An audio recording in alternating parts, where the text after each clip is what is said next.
One waitress, one arrogant millionaire, and a grand piano. What started as a cruel attempt to humiliate her turned into a moment that silenced the room and shattered egos. You won't believe how she turned the tables with nothing but her talent. The warm hum of early evening enveloped La Fontaine, an upscale restaurant nestled in the heart of Raleigh, North Carolina. The establishment exuded sophistication, with its polished wooden floors reflecting the soft glow of chandeliers, and its walls adorned with abstract art that hinted at quiet affluence. The faint strains of jazz from a live pianist in the corner filled the air, weaving seamlessly with the muted conversations and the occasional clink of crystal glasses. To most patrons, La Fontaine was a haven of indulgence, a sanctuary where the stress of the day melted away into the comforting embrace of good food, fine wine, and refined service. For Deborah, however, the restaurant was a stage, though not the kind she had ever dreamed of. Dressed in the crisp black and white uniform that marked her as one of the restaurant's many staff, she moved with practiced efficiency between the tables, balancing plates and trays, her demeanor calm and composed. At 25, Deborah had perfected the art of blending in, of becoming a part of the ambience rather than the focus of it. Her dark eyes, framed by thick lashes, held an unmistakable spark of intelligence, though few took the time to notice.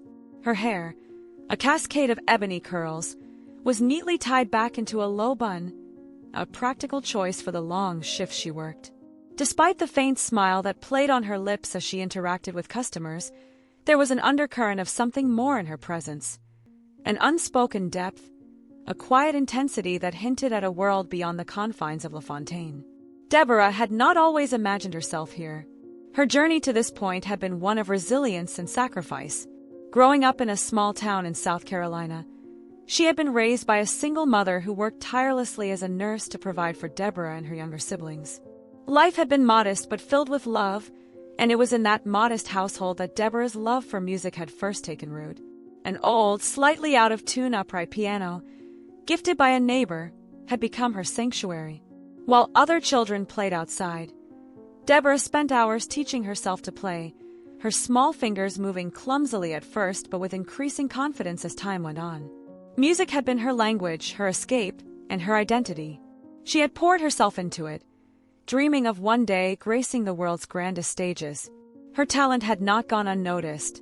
She played at church events, school recitals, and community gatherings, her performances often moving audiences to tears. Yet, when the time came to pursue her dreams professionally, reality had reared its unrelenting head. Scholarships had fallen through, and family responsibilities had taken precedence. By the time she was 18, Deborah had packed away her ambitions, telling herself they could wait. She had responsibilities now, and dreams didn't pay the bills.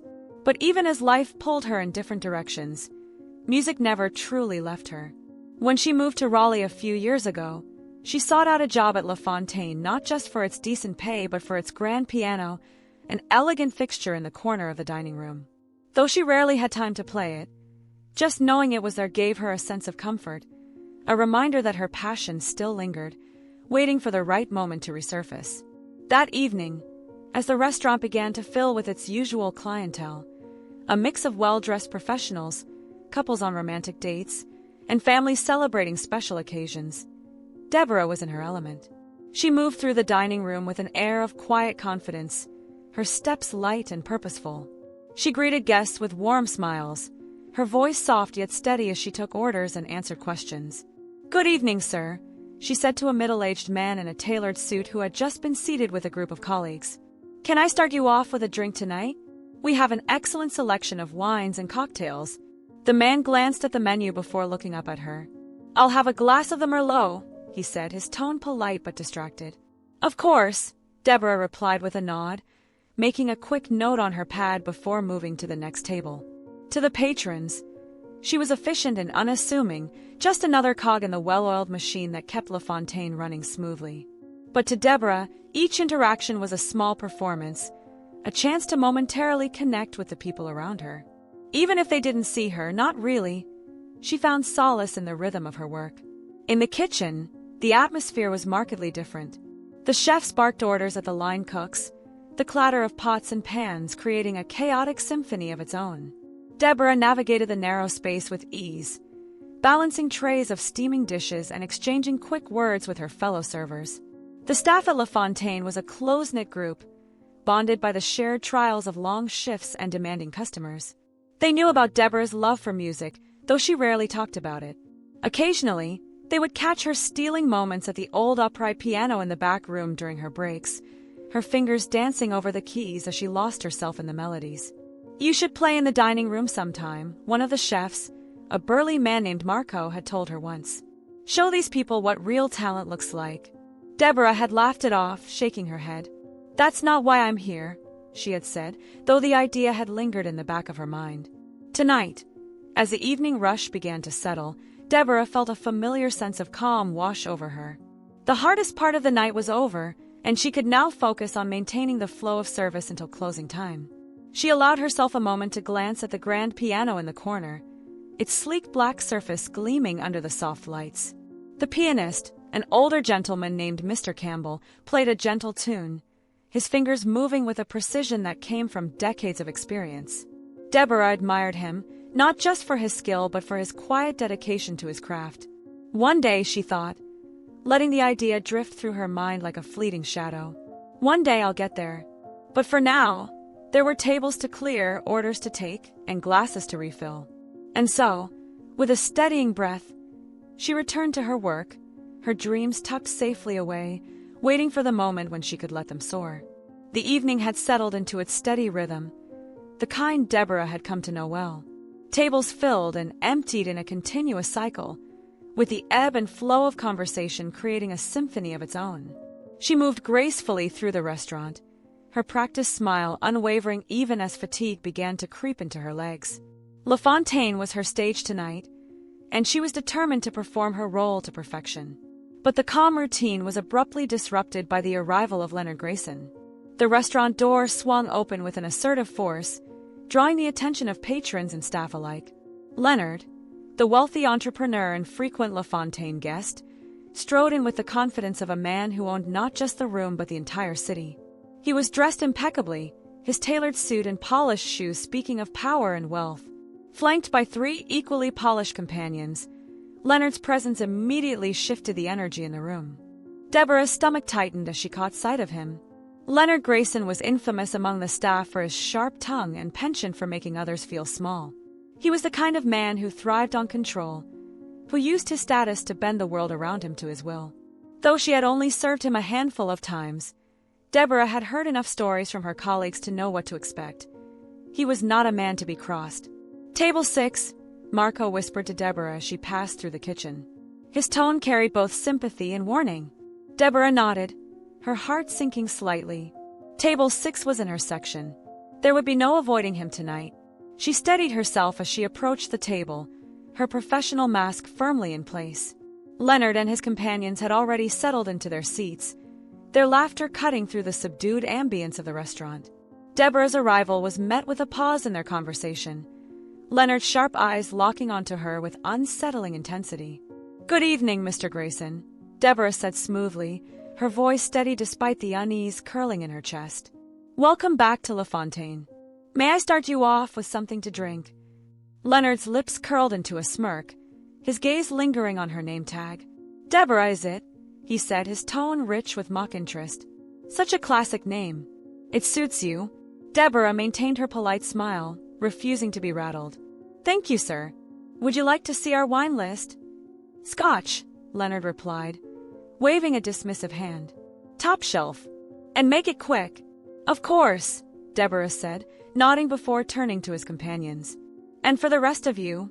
They placed their orders with little fanfare, though Deborah could feel their eyes on her as she jotted down notes.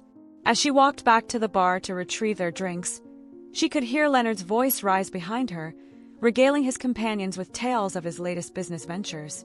His words were laced with self-congratulation, each story carefully crafted to reinforce his image as a man of power and success. When she returned to the table, tray in hand, Leonard's attention shifted back to her. He took the glass of scotch with a flourish, raising it slightly as though making a toast. "Tell me, Deborah," he said, his voice cutting through the hum of the restaurant. "What do you do when you're not serving tables? Surely someone like you has aspirations beyond carrying plates." The question caught her off guard, though she recovered quickly. I enjoy playing the piano in my spare time, she said carefully, keeping her tone neutral. Leonard's eyes lit up with interest, though Deborah couldn't tell if it was genuine or calculated. A pianist, huh? He said, a slow smile spreading across his face. How fascinating. Perhaps we'll get a demonstration later. I'm afraid I'm here to work tonight, sir, Deborah replied smoothly, though the thought of playing in front of Leonard made her stomach twist. Pity, Leonard said, his tone light but his gaze piercing. A talent like that shouldn't go to waste. Deborah gave a polite nod and excused herself, retreating to the kitchen where she could catch her breath. Her hands trembled slightly as she set down the empty tray. She had dealt with difficult customers before, but Leonard's presence was different. It wasn't just his arrogance or his sharp tongue. It was the way he seemed to revel in making others uncomfortable. The way he studied her as though she were a puzzle he intended to solve. You okay? One of her colleagues, a server named Lisa, asked as she passed by. Yeah, Deborah said quickly, forcing a smile. Just another table. But as the evening wore on, it became clear that Leonard was not content to simply enjoy his meal and leave. He continued to direct pointed comments her way, each one designed to draw her out, to provoke a reaction. Deborah did her best to remain professional, her responses measured and polite. Yet with each interaction, the tension grew, an invisible thread tightening around her chest. By the time dessert was served, Deborah was counting down the minutes until Leonard's table would leave. She moved through her tasks with mechanical precision, her mind focused on simply making it through the night. But Leonard had one final surprise in store. As she cleared the last of their plates, he leaned back in his chair, his smirk firmly in place. You know, Deborah, he said, his voice loud enough to draw the attention of nearby tables, I've always believed that talent should be shared. Don't you agree? Deborah paused, her heart sinking. I suppose so, she said cautiously, unsure of where he was going with this. Leonard gestured toward the grand piano in the corner of the room, its glossy surface catching the light. Why don't you show us what you can do? Play us a song. Surely the restaurant won't mind. Deborah's breath caught in her throat. The dining room seemed to grow quieter, the weight of Leonard's challenge hanging in the air. She could feel the eyes of the other patrons on her, their curiosity mingling with judgment. I really shouldn't, she said quickly, forcing a nervous laugh. I'm just here to work tonight. Nonsense, Leonard said, his tone firm. There's a piano right there. Show us what you've got. Deborah hesitated, her mind racing. She wanted to say no, to walk away, and leave Leonard's smug expression behind. But something in his tone, in the way he had dismissed her so casually, stirred a quiet defiance within her. Her mother's words echoed in her mind. Never let anyone make you small, Deborah. You're bigger than they'll ever know. Taking a steadying breath, Deborah squared her shoulders and met Leonard's gaze. Fine, she said, her voice steady despite the rapid pounding of her heart. I'll play. The room bristled with anticipation as Deborah walked toward the piano, each step feeling heavier than the last. She could feel Leonard's eyes on her, along with those of the other diners. This was not the performance she had dreamed of, but it was a performance nonetheless. And she would make sure it was one they wouldn't forget. The room was filled with an electric hum as the night carried on, the clinking of glasses and soft chatter serving as a backdrop to LaFontaine's opulence. Deborah's movements were a blur of efficiency, her practiced grace concealing the unease growing within her. The brief but unsettling exchange with Leonard lingered, like a splinter she couldn't dislodge. She focused on her tasks, refilling glasses, taking orders, and offering polite smiles that masked her inner turmoil. Across the room, Leonard Grayson leaned back in his chair, his sharp features illuminated by the warm glow of the chandeliers. He watched Deborah with an almost predatory curiosity, his gaze unwavering. His companions laughed at his every quip, their voices blending into the symphony of the restaurant. Yet, even in their laughter, Leonard's attention never wavered from Deborah. He was calculating, biding his time. Deborah's co-workers noticed the dynamic as well, exchanging furtive glances. He's got that look again, muttered Lisa, a seasoned waitress who had worked at LaFontaine for years. Poor Deborah. She's his target tonight. She can handle herself, replied Marco the bartender, his tone tinged with admiration. That girl's tougher than she looks. Behind the bar, Marco watched as Deborah expertly maneuvered through the dining room, her focus unwavering despite the storm brewing in Leonard's corner. Marco had always admired her resilience, though he knew Leonard's particular brand of condescension could wear anyone down. As the night progressed, Leonard's performance grew more theatrical. He regaled his entourage with stories of his business conquests, his voice carrying across the room. He thrived on attention, and tonight, Deborah was the unwilling participant in his spectacle. When she approached his table with their main course, Leonard seized the moment. "Ah, Deborah," he said, his voice loud enough to draw the attention of nearby diners. "Tell me, do you enjoy working here? Surely someone with your talents has grander aspirations." Deborah's hand tightened around the serving tray, but her expression remained composed. "I'm grateful for the opportunities one have," she replied evenly, setting the plates down with precision. Leonard chuckled, a sound that grated like nails on a chalkboard. "Grateful, That's a humble answer. But come now, what are your real dreams?" The room seemed to pause, the ambient noise fading into the background. Deborah's co-workers watched from the sidelines, their expressions a mix of concern and curiosity. Deborah straightened, her gaze meeting Leonard's. "I play piano," she said simply, her voice steady but guarded. Leonard's eyes lit up with a spark of amusement. "A pianist, you say? How fascinating. Perhaps you could entertain us tonight. There's a beautiful grand piano just waiting for someone to breathe life into it." Deborah's heart skipped a beat. She knew where this was headed, and she wanted no part of it. "I'm afraid I'm here to work," she replied, her tone firm but polite. "The piano will have to wait." Leonard leaned back, a smirk playing on his lips. "Oh, come now. Surely you can spare a moment. A true artist doesn't shy away from an audience, does she?" The challenge hung in the air, a gauntlet thrown before an unwitting opponent. Deborah felt the weight of every gaze in the room, the silent judgment pressing down on her. Her co-workers shifted uncomfortably, torn between stepping in and staying out of Leonard's crosshairs. Deborah's mother's voice echoed in her mind. "Never let anyone make you small, Deborah. You're bigger than they'll ever know."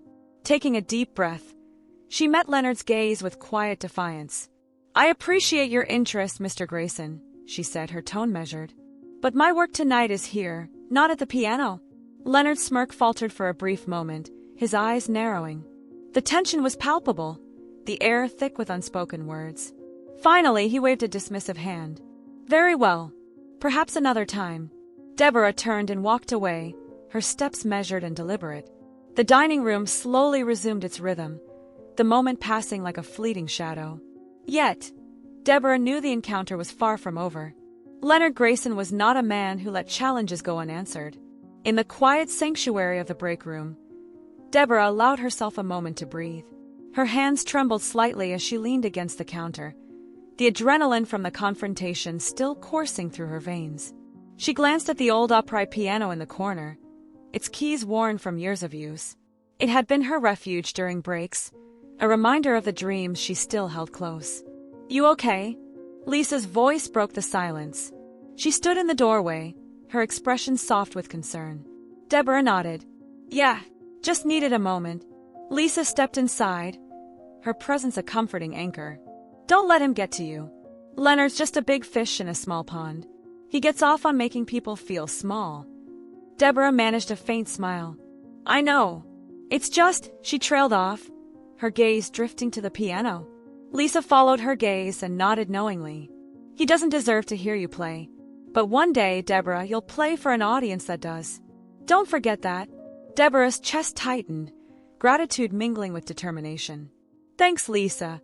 As the night wore on, Deborah returned to the dining room, her resolve unshaken. Leonard continued his theatrics, but she met his provocations with unyielding composure. She refused to let him define her night, her dreams, or her worth. By the time the final plates were cleared and the last patrons departed, Deborah felt a quiet sense of victory. She had faced Leonard Grayson's challenge and emerged unbroken. As she wiped down tables and stacked chairs, the gleaming grand piano in the corner caught her eye. One day, she thought, she would play it, not for Leonard but for herself. And when that day came, the music would tell her story in a way no words ever could. The following evening brought a fresh wave of patrons to La Fontaine, the restaurant abuzz with life once more. Deborah approached her shift with a sense of renewed determination. Last night had been a trial of will, but it also ignited a spark within her, a reminder that she held the power to define herself, no matter the circumstances. As she tied her apron and straightened her posture, she resolved to let nothing, and no one, rattle her tonight. The dining room brimmed with familiar faces and newcomers alike. Among them, Leonard Grayson's presence was unmistakable. He sat at a smaller table tonight, alone this time. Gone was the entourage that had amplified his bravado. Deborah spotted him as soon as she stepped onto the floor, her pulse quickening. She braced herself, but Leonard's demeanor seemed different, more subdued, almost pensive. Still, she remained cautious. As she moved through the restaurant, Leonard's eyes followed her, though less overtly than the night before. His smirk had been replaced by a contemplative expression, as though he were puzzling over a question only he knew. Deborah's instincts told her to tread carefully. "Deborah," he called out as she passed his table, his tone lacking the usual edge. She paused, turning to face him. "Yes, Mr. Grayson," she asked, her voice polite but guarded. "A moment, if you will," he said, gesturing to the empty seat across from him. Deborah hesitated, glancing around. She wasn't supposed to sit with patrons, but something about Leonard's request felt significant. After a brief moment of deliberation, she set her tray on a nearby stand and took the seat, her back straight and her hands folded in her lap. "What can I do for you?" she asked, keeping her tone professional. Leonard studied her for a moment, his sharp features softened by an uncharacteristic seriousness. "I've been thinking about our exchange last night," he began, his voice lower than usual. "And about you?" Deborah raised an eyebrow, unsure of where this was going. "I'm just a waitress doing her job," she replied cautiously. "No," Leonard countered, leaning forward slightly. "You're much more than that. I saw it in the way you carried yourself, the fire in your eyes. You're someone with ambition, with talent." Deborah's lips tightened. She wasn't used to receiving such direct praise from someone like Leonard, and it felt more like a prelude than a genuine compliment. "I'm not sure what you're getting at," she said. Leonard's smirk returned, but it was less smug and more reflective. "I'm getting at this. You have potential. Potential that doesn't belong in a place like this. You said you play piano. I believe you. I believe you could be great." The sincerity in his words took her by surprise. Deborah searched his face for any hint of mockery but found none. Still, she remained wary. "I appreciate your confidence in me, but I'm content with where I am right now," she said diplomatically. Leonard shook his head. "Contentment is a trap, Deborah. It's where dreams go to die. I've seen it happen to too many people." "And what makes you think I need your advice?" she asked, her tone sharpening. Leonard's expression didn't falter. "Because I know what it's like to fight for something bigger. I built my business from the ground up. I faced rejection, ridicule, and worse. But I didn't stop, and neither should you." Deborah's instinct was to dismiss his words, to push back against his presumptuousness. Yet, a part of her, a small, vulnerable part, wondered if there was truth in what he was saying. "What exactly are you proposing?" she asked, crossing her arms. Leonard's eyes lit up. "An opportunity. Tomorrow evening, I'm hosting an event at my estate. It's a gathering of influential people, investors, artists, and visionaries. I want you to be there. Not as a server, but as a performer." Deborah stared at him, stunned. "You're serious?" "Dead serious," he replied. "I'll arrange everything. You just have to show up and play. Show them what you're capable of." The offer was tempting, but it also felt overwhelming. Deborah had spent years keeping her dreams tucked away, safe from the scrutiny of others. The thought of exposing herself, her true self, to a room full of strangers was both thrilling and terrifying. "Why are you doing this?" she asked, her voice barely above a whisper. Leonard's smirk softened into a genuine smile. "Because I believe in talent when I see it. And because I'd hate to see yours go to waste." Deborah's mind raced. Was this a genuine opportunity or another game? She couldn't deny the allure of the chance to perform, to step out of the shadows and into the light. But the risk was immense. If she failed, if she faltered, it would feel like losing a piece of herself. "I'll think about it," she said finally, rising from her seat. Leonard nodded, his expression unreadable. "Fair enough. Just don't take too long. Opportunities like this don't wait." As Deborah walked away, She felt the weight of his words pressing down on her. She had a choice to make, one that could change the trajectory of her life. The grand piano in the corner of the restaurant seemed to gleam brighter than usual, as if urging her to take the leap. In the quiet of the break room later that night, Deborah sat alone, her hands folded in her lap. She thought of her mother, of the sacrifices that had brought her this far. She thought of the piano that had been her refuge, her constant companion through the highs and lows. And she thought of Leonard, his challenge echoing in her mind. The decision wasn't easy, but Deborah knew one thing for certain. She couldn't stay in the shadows forever. Whether she liked it or not, the spotlight was calling. And this time she might just answer. The air outside La Fontaine was brisk, carrying the scent of freshly fallen leaves and distant chimney smoke. Deborah stood under the glow of a street lamp, her breath misting in the cool night. The encounter with Leonard lingered in her mind, a swirl of emotions she couldn't quite untangle. She had stood her ground, but the lingering offer of mentorship and the door it might open was impossible to ignore. By the time Deborah reached her modest apartment, her body was heavy with exhaustion. The small space greeted her with familiar comforts, a second-hand sofa, a stack of sheet music by the old keyboard she used to practice, and a faint hum from the refrigerator. She kicked off her shoes, her thoughts still stuck on Leonard's words. "You're better than this place," he'd said, his tone simultaneously infuriating and inspiring. The truth in those words stung. She wanted more than the confines of her daily grind. But trusting someone like Leonard? That was a risk she wasn't sure she could take. Her fingers hovered over her phone, debating whether to search Leonard Grayson online. Curiosity won. A quick search pulled up a wealth of information. Headlines about his ventures, photos of him at galas and fundraisers, and testimonials from those who'd worked with him. The articles painted a picture of a shrewd businessman, ambitious, cunning, and relentless. Yet there was another side to the man, hinted at in interviews and public appearances. He had a soft spot for art and music, having funded several projects to revive struggling creative communities. Was he genuinely offering her a chance? Or was this just another one of his games? The next morning, Deborah's alarm blared, shaking her from restless dreams of dazzling concert halls and Leonard's smug grin. She silenced the clock, her resolve firm. Whether she trusted him or not, this opportunity demanded consideration. At La Fontaine that evening, the restaurant buzzed with its usual rhythm. Her co-workers exchanged polite greetings, their camaraderie rooted in shared exhaustion.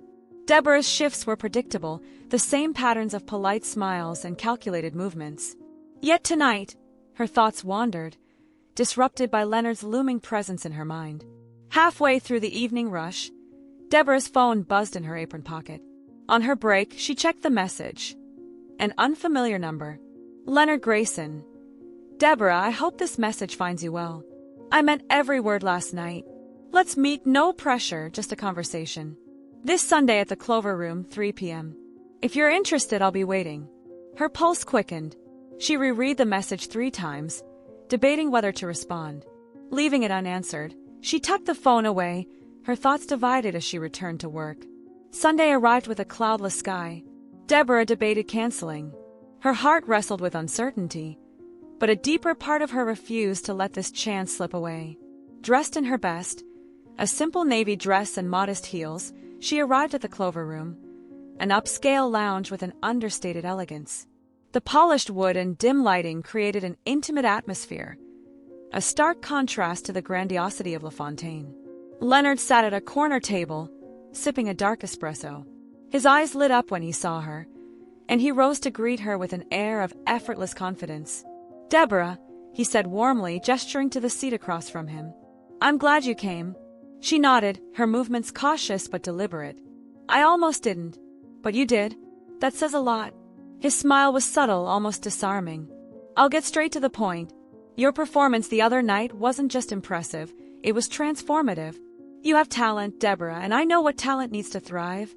"And what's that?" she asked, her tone sharper than intended. "Opportunity, guidance, resources." He leaned forward slightly, his eyes earnest. "I've helped others before, musicians, artists, writers. I see potential in you, and I'd like to help you achieve what you're capable of." Deborah folded her hands in her lap, her mind racing. "And what do you want in return?" Leonard chuckled softly. Smart question. I'm not offering charity. I'd expect you to commit to your craft, to the opportunities I provide. It's hard work, Deborah, but if you're willing, I can open doors. She studied him, searching for ulterior motives. Why me? Because you remind me of someone I knew, he said, his tone unusually somber. Someone who never got the chance they deserved. I'd like to change that for you. The vulnerability in his voice caught her off guard. Against her better judgment, she felt a flicker of trust. Still, caution lingered. Can I think about it? She asked. Of course. Leonard's smile returned. Take all the time you need. But remember, Deborah, opportunities like this don't wait forever. That night, Deborah sat at her keyboard, the dim light of her apartment casting long shadows on the walls. Her fingers moved hesitantly over the keys, playing fragments of melodies that echoed her inner turmoil. Leonard's words replayed in her mind, mingling with memories of her mother's sacrifices and the dreams she'd buried beneath the weight of reality. The choice was hers, but the stakes felt impossibly high. Could she trust Leonard Grayson? Could she afford not to? As the final notes faded into silence, Deborah made her decision. It was time to take a leap of faith, to risk the comfort of familiarity for the uncertain promise of something greater. The following week, she called Leonard. I'm in, she said, her voice steady. Let's see where this goes. You won't regret it, Leonard replied, and for the first time, Deborah thought she believed him. Deborah stepped into the opulent concert hall, her breath catching at the sheer grandeur of the space. The polished wooden floors gleamed under the light of an elaborate chandelier, and rows of red velvet seats stretched toward the towering stage. This was the kind of venue she had only dreamed about, and now it was the stage she was meant to command. She clutched her sheet music tightly, a mixture of awe and anxiety coursing through her veins. Leonard, standing a few feet ahead, turned to look at her. His sharp suit and confident demeanor exuded a calm assurance she didn't yet feel. Beautiful, isn't it? He said, gesturing toward the hall. It's yours for the evening. Tomorrow, it'll be filled with people eager to hear you. Deborah's stomach churned. I'm not sure I'm ready for this. Leonard's expression softened, and for once, there was no trace of his usual smirk. You're more than ready. Trust me, Deborah. This isn't just about talent. It's about seizing the moment. And this moment is yours. She nodded, swallowing the lump in her throat. The weight of her decision to work with Leonard, to trust him, pressed heavily on her. He had pushed her harder than she'd ever been pushed, demanding hours of practice and public appearances to build her profile. Yet, standing here now, she couldn't deny the opportunities his mentorship had brought her. The weeks leading up to this night had been a whirlwind of activity. Leonard had introduced her to influential figures in the music industry, arranged media interviews, and even secured a sponsorship deal. Each step felt surreal, as though she were living someone else's life. Yet, beneath the glamour, Deborah often found herself questioning the cost. Her personal life had taken a back seat. Late-night rehearsals replaced dinners with friends. Calls from her mother went unanswered, her guilt mounting with every missed connection. She told herself it was temporary, that the sacrifices were necessary for her dreams to come true. But there were moments, quiet, fleeting moments, when she wondered if she had made the right choice. Leonard's support was unwavering, but his ambition for her sometimes felt like a double-edged sword. He believed in her potential, but his methods often left little room for her own voice. That evening, as Deborah sat at her piano in the rehearsal room backstage, she let her fingers glide over the keys. The familiar melody of Clair de Lune filled the space, grounding her amidst the chaos of her thoughts. She closed her eyes, letting the music envelop her, and for a moment, she felt like herself again. Not the rising star Leonard was molding, but the girl who found solace in an out-of-tune piano in her childhood home. A knock at the door startled her. She turned to see Leonard leaning casually against the frame. "Nervous?" he asked. She hesitated before nodding. "A little. Maybe more than a little." He stepped inside, his expression thoughtful. "That's a good thing. It means you care. Just remember why you're here. You're not just playing notes on a page, Deborah. You're telling a story, your story. Make them feel it." His words struck a chord, and Deborah felt a spark of determination ignite within her. She had spent so long preparing for this moment, sacrificing so much. She couldn't let fear hold her back now. The next evening, the concert hall buzzed with anticipation. Deborah stood backstage, peeking out at the crowd through a small gap in the curtain. The sight of the packed audience made her palms sweat. She could see her mother in the third row, her face glowing with pride. Beside her sat a few of Deborah's co-workers from LaFontaine, their presence a reminder of how far she had come. Leonard appeared at her side, his hand resting lightly on her shoulder. "It's time," he said. Deborah took a deep breath and stepped onto the stage. The applause that greeted her was deafening, yet it barely registered. Her focus was on the grand piano at the center, bathed in a soft spotlight. She sat down, her hands trembling as they hovered over the keys. For a moment, the world fell away. There was no crowd, no Leonard, no weight of expectations. There was only the piano and the music waiting to be born. She began to play. The first notes were tentative, like a question asked in a hushed tone. But as the melody unfolded, her confidence grew. Each chord carried the essence of her journey. The struggles, the triumphs, the sacrifices. The music swelled, filling the hall with a raw, unfiltered emotion that brought tears to more than a few eyes in the audience. When the final note lingered in the air, a profound silence followed. Deborah sat still, her hands resting on the keys, her chest rising and falling with each deep breath. Then the applause began, slow at first, then building into a thunderous ovation. The crowd rose to their feet, their cheers and claps echoing through the hall. Deborah stood, her legs shaky as she took a bow. Her eyes met her mother's, and the pride she saw there was more rewarding than any accolade. Leonard, watching from the wings, gave her a small nod of approval.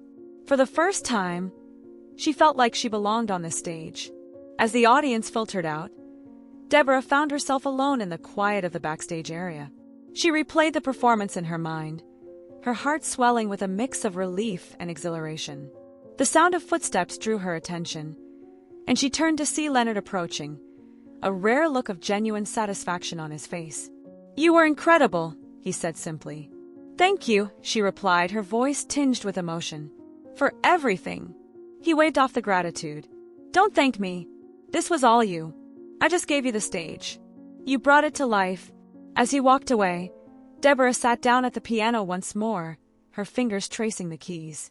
She had taken a leap of faith, and it had led her here. The journey was far from over, but for the first time, she felt ready for whatever came next. The morning sun filtered through the window of Deborah's modest apartment, casting a warm glow on the piano that now dominated her living room. The grand instrument, a gift from Leonard, was a symbol of how far she had come.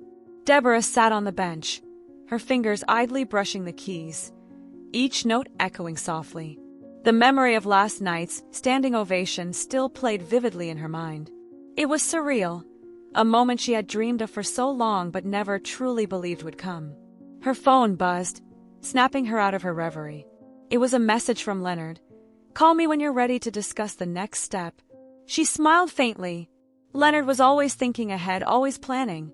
But for the first time, Deborah wasn't in a rush to follow his lead. She needed to take stock of her own dreams, and where she wanted them to lead her. A knock at the door pulled her from her thoughts. She opened it to find her mother standing there, holding a basket of baked goods and wearing a proud smile. "Mom, you didn't have to come so early," Deborah said, pulling her into a hug. "I couldn't stay away," her mother replied. "I had to see you, to make sure it's all real. My baby, a star." Deborah chuckled, but her throat tightened with emotion. Her mother had sacrificed so much for her, and now, finally, Deborah felt like she could begin to repay that debt. Later that afternoon, Deborah found herself walking through the park, the cool breeze carrying the scent of blooming flowers. She needed the quiet to reflect on the whirlwind of recent events. As she passed a group of children gathered around a street performer playing the violin, she paused. The musician's melody was raw and heartfelt, and it reminded her of why she had fallen in love with music in the first place. "Beautiful, isn't it?" a voice said beside her. She turned to see Leonard, his usual confident demeanor softened by a rare, genuine smile. "What are you doing here?" she asked, surprised. "I figured you'd need some space to think," he replied. "But I also wanted to remind you that the world is watching. Last night was just the beginning. Offers are already coming in. Tours, Recordings, collaborations, you name it. Deborah nodded slowly. It's exciting, but it's also overwhelming. I don't want to lose myself in all of this. Leonard's expression grew serious. You won't. You have something most people don't. A clear sense of who you are and why you're doing this. Hold on to that, and you'll be fine. Her lips curved into a grateful smile. Thank you, Leonard, for believing in me, even when I doubted myself. I didn't just believe in you, he said. I saw something extraordinary, and now the world sees it too. That evening, Deborah hosted a small gathering at her apartment. Her co-workers from LaFontaine, her mother, and a few close friends filled the space with laughter and warmth. They toasted to her success, sharing memories and dreams for the future. But amidst the celebration, Deborah found herself reflecting on what truly mattered. As the night wore on, she excused herself and sat down at her piano. The room quieted as her fingers began to dance across the keys. The melody she played was new, a piece she had been composing in her mind for weeks but had never shared. It was a song of gratitude, for her mother, for her friends, for the struggles that had shaped her, and for the opportunities that lay ahead. When she finished, the room erupted in applause. Her mother wiped away tears, and even Leonard, who rarely showed emotion, clapped with genuine appreciation. What was that? Her mother asked, her voice thick with emotion. It's called home, Deborah said, smiling. Because no matter where this journey takes me, I'll always carry a piece of home with me. A few weeks later, Deborah stood on the stage of yet another grand concert hall, this time in New York City. The crowd was even larger, the stakes even higher. But as she sat at the piano, she felt a deep sense of calm. She wasn't just playing for the audience or for Leonard or even for herself. She was playing for everyone who had ever dared to dream. The first notes of her new composition filled the air, and as the music soared, Deborah's heart swelled with a profound sense of fulfillment. She had found her voice, and it was stronger than ever. The journey had been long and fraught with challenges, but in that moment, she knew it had all been worth it. As the final chord echoed into silence, the audience rose to their feet, their applause thunderous and unrelenting. Deborah stood and bowed, her eyes scanning the crowd until they landed on her mother, who was beaming with pride. This was her crescendo, the moment where everything came together. And yet, she knew it was just the beginning of an even greater symphony, one she was ready to compose, note by note, with the people she loved by her side. Deborah's story was no longer just a dream. It was a living, breathing reality, and the future stretched before her like a blank sheet of music, waiting to be filled with endless possibilities.